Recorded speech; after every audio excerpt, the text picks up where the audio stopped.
All right, everyone. So I am back, and we're going to do a little introductory to my video about my upcoming series about Liber Null and Psychonaut, along with the writings of Osman Spare, his ideas and contributions. We're also going to be delving a little bit into Freudian and Jungian psychology and psychoanalysis. I think it has merit to it, perhaps not in the world of clinical psychology.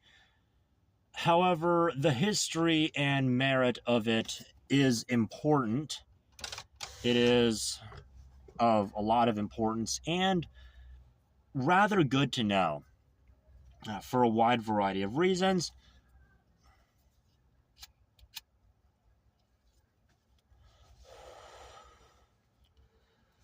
That wide variety of reasons being subconscious paradigms, and particularly in how they are oftentimes overlooked by your beginners and just practitioners in general, and well, even by beginners and practitioners in general, particularly those that like to work off of the spirit model or the universal God model. Whereas those that kind of start off more in Hermeticism, particularly with the Kabbalion, and, by extension, Liber Chaos, Liber Null, Psychonaut, which I think that Psychonaut is a bit of a, how do I say it? Psychonaut's a bit of a strange off tangent. I think Psychonaut has great stuff in it. However, I'm not really like a major fan of Psychonaut. Yes, I think Psychonaut is good. Yes, I think Psychonaut has useful things in it, but I think Liber Null is just so much. I think it's more useful for what is at hand. Psychonaut's just more of techniques and whatever. Mind you, I have, it's been about a few years since I've actually read Liber Null or Psychonaut. Wow, time flies, doesn't it? Anyways, I think we got to go a little more into the, technical side of it again. Just because something is telling me that a lot of us just aren't getting it. And I know a lot of the other channels, good example would be Infinite Zebra and a free flying monkey. Both of those ladies, they have great channels, and they really, describe things in a way that's more relatable and emotional. And I think there is merit to it. I, however, am just not too good at doing that. But, emotional intelligence is more for yourself than it is for others. People think of emotional intelligence as, being able to, convince, persuade, or seduce people into doing things that they would otherwise not do, or convincing them that something is a good idea that they would otherwise consider to be absolutely fucking ridiculous. Aside from the fact that going over these topics, I tend to go in a bit of a more condescending voice.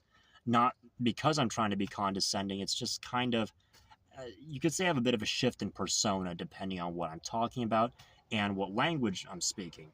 Now, for those of you that don't know, I speak both Turkish and English, learning a little bit of Spanish along the way, because why not? Turkish is just...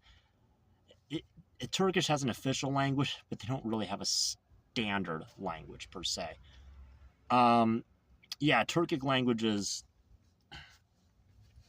even within like the Turkish branch, which includes, from different Turkic countries, it's kind of different, almost indistinguishable.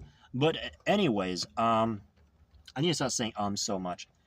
Anyways, I mean, there definitely is a time and place for the emotional aspects. There's also a time and place for describing more of the curriculum.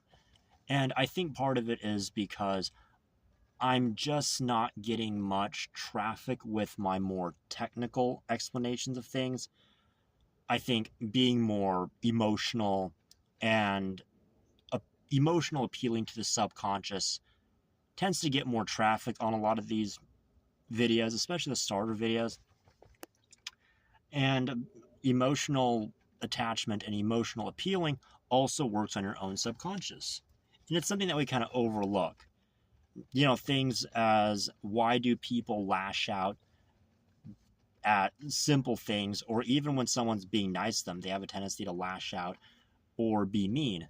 I remember a few years ago, it was a very long time ago actually, considering now we're in the year 2025. I had a girlfriend, I guess if you want to call it a girlfriend, call her a girlfriend. She's just more of a very close friend that I had, and she tolerated me much more than a lot of other people did. But long story short, yeah, it's just a really, really nice, I don't know, tolerated me pretty well. And because of that, we were pretty kick-ass friends. I mean, overall, yeah, she found me annoying and everything, but she tolerated me. So that's good. Yeah, but she says something along the lines of, I like doing mean things to people. And I just didn't really think about it much back then. I just thought she was arrogant or whatever. But looking back now, not that I want to put words in her mouth or say things about her that aren't, necessarily true. I don't want to, try to put words in the horse's mouth. I'd rather something come from the horse's mouth rather than my own mouth and try to regurgitate it for the horse to eat up and then claim that it's the horse's. Bit of a stretch on that analogy or metaphor. But point is, looking back now, she could have very, very deep subconscious paradigms. Are those subconscious paradigms related with trauma or even some kind of pain that she kind of tried to stuff away? Quite possibly. Was I a bit harsh and caustic about it? Also, quite possibly.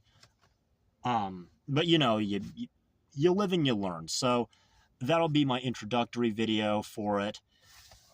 And yeah, that's kind of it. I know that's not Liber Nolan Psychonaut in my book in front of me, but it will be covering that. And there's, nice little aphid on there. How nice. Let me do it a little bit. There we go. Little aphid. Oh, wow, there's two little aphids there. Nice little, are they aphids? Yeah, I'm pretty sure they're aphids. Oops. How nice.